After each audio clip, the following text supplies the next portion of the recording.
Class 10 chemistry का chapter 1 रासायनिक अभिक्रिया एवं समीकरण उसका नोट्स कर रहे हैं। पदार्थ प्रत्येक वस्तु जिसमें कुछ भार हो और जो स्थान घेरे पदार्थ कहलाता है।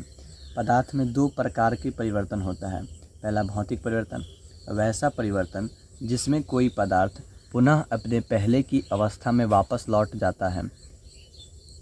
उदाहरण जैसे जल का बर्फ बनना, अर्थात इस परिवर्तन में कोई नया पदार्थ का निर्माण नहीं होता है।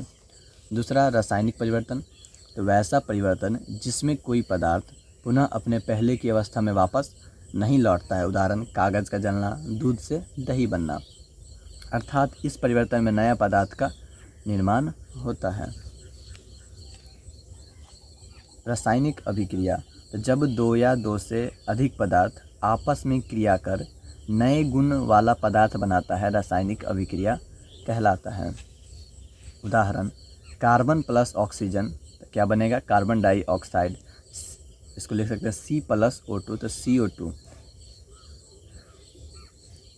नोट, रासायनिक अभिक्रिया में भाग लेने वाले पदार्थ क्या हुआ? कार्बन प्लस ऑक्सीजन, ये भाग लेने वाले पदार्थ हुआ, उसको हम अभिकारक कहेंगे। तथा बनने वाले पदार्थ जैसे कार्बन डाइऑक्साइड जो बना है उसको हम प्रतिफल या उत्पाद कहते हैं।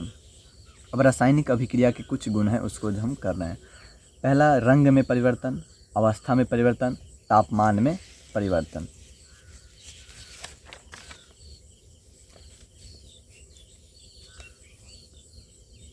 उसके बाद चौथा नंबर गैस का निकलना, अवक्षेप का बनना, ये सब रासायनिक अभिक्रिया के गुण थे। नोट, अवक्षेप रासायनिक अभिक्रिया के दौरान बनने वाला अविलय ठोस पदार्थ अविक्षेप कहलाता है। रासायनिक अभिक्रिया के प्रकार देखें। पहला संयोजन अभिक्रिया, जिसे हम कॉम्बिनेशन रिएक्शन भी कहते हैं। जब दो या दो से अधिक पदार्थ संयोग करके नए पदार्थ का निर्माण करते हैं, संयोजन अभिक्रिया कहलाता है। जैसे कार्बन प्लस ऑक्सीजन, तो कार्बन डाइऑक्साइड। दूसरा वियोजन अभिक्रिया या इसे हम अपघटन अभिक्रिया भी कहते हैं, डीकम्पोजिशन रिएक्शन। जब एक पदार्थ टूटकर दो या दो से अधिक नए पदार्थ का निर्माण करते हैं तो ऐसे अभिक्रिया को वियोजन अभिक्रिया कहते हैं। जैसे कैल्शियम कार्बोनेट को हम गर्म करके उष्मा देंगे तो कैल्शियम ऑक्साइड तथा कार्बन डाइऑक्साइड बनेगा। तीसरा में विस्थापन या एकल विस्थापन अभिक्रिया, डिस्प्लेसमेंट और सिंगल डिस्प्लेसमेंट। जब कोई तत्व किसी दूसरे तत्व को उसके यौगिक के विलयन से अलग या विस्थापित कर देता है और खुद उसका स्थान ले लेता है तो इस अभिक्रिया को विस्थापन अभिक्रिया कहते हैं। जैसे फेरस प्लस कॉपर सल्फेट, तो अभिक्रिया करेगा तो क्या बनेगा? Ferrous sulphate plus copper. चौथा में दिया है द्विविस्थापन अभिक्रिया, डबल डिस्प्लेसमेंट। जब दो यौगिक अपने आयनों की अदला बदली करके दो नए यौगिक का निर्माण करते हैं तो उसे हम द्विविस्थापन अभिक्रिया कहते हैं। एग्जाम्पल Na2SO4 प्लस BaCl2 अभिक्रिया करेगा तो क्या बनाएगा? बेरियम सल्फेट प्लस 2NaCl, मतलब सोडियम क्लोराइड बनाएगा।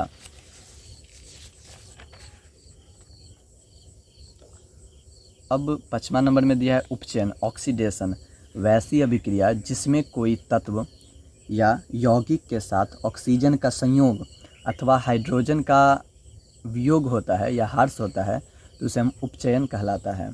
इस अभिक्रिया में को ऑक्सीकरण भी कहा जाता है। उपचयन को हम ऑक्सीकरण भी कहते हैं। उदाहरण लेंगे Cu+O2, तो CuO, इसको हम संतुलित कर लेंगे। 6ठा नंबर दिया है अपचयन, रिडक्शन। वैसी अभिक्रिया जिसमें किसी तत्व या यौगिक के साथ हाइड्रोजन का योग अथवा ऑक्सीजन का ह्रास होता है, अपचयन कहलाता है। जैसे H2+Cl2 हाइड्रोजन प्लस क्लोरीन, तो 2HCl हाइड्रोजन क्लोराइड, हाइड्रोक्लोरिक।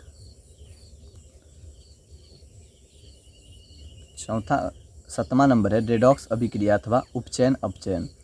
किसी अभिक्रिया में एक अभिकारक उपचयित अथवा दूसरा अभिकारक अपचयित होता है तो इस अभिक्रिया को उपचयन अपचयन अथवा रेडॉक्स अभिक्रिया कहते हैं।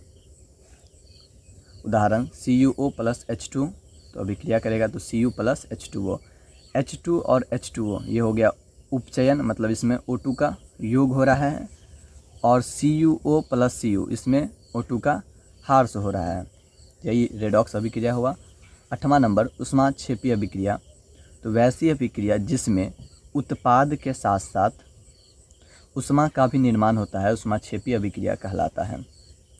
उदाहरण श्वसन एक ऊष्माक्षेपी अभिक्रिया है। दूसरा एग्जाम्पल ले सकते हैं हम, मीथेन प्लस ऑक्सीजन, तो कार्बन डाइऑक्साइड प्लस जल प्लस ऊष्मा।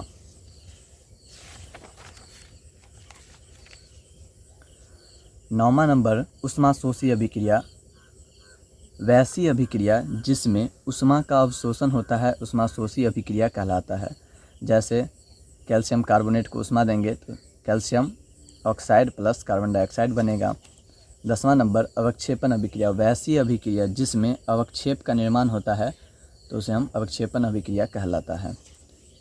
जैसे silver nitrate plus sodium chloride अभिक्रिया करेगा तो ये AgCl मतलब सिल्वर क्लोराइड, ये क्या हो गया, अवक्षेप हो गया, और सोडियम नाइट्रेट मतलब NaNO3 बनाएगा।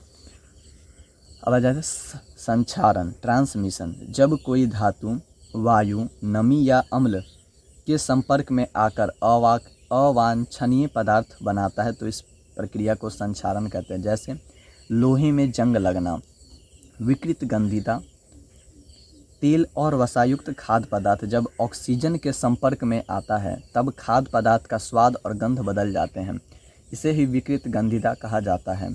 इससे बचने के लिए खाद्य पदार्थ में प्रतिऑक्सीकारक मिलाया जाता है जो भोजन को उपचयित होने से बचाता है, यही विकृत गंधिता था।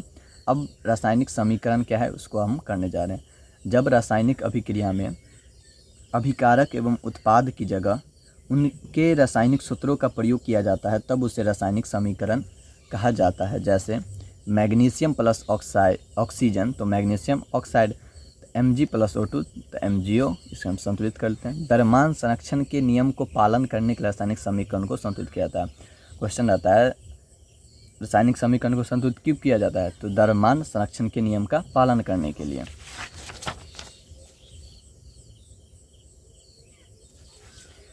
यही लास्ट था। अगर अच्छा लगे तो सब्सक्राइब जरूर करें।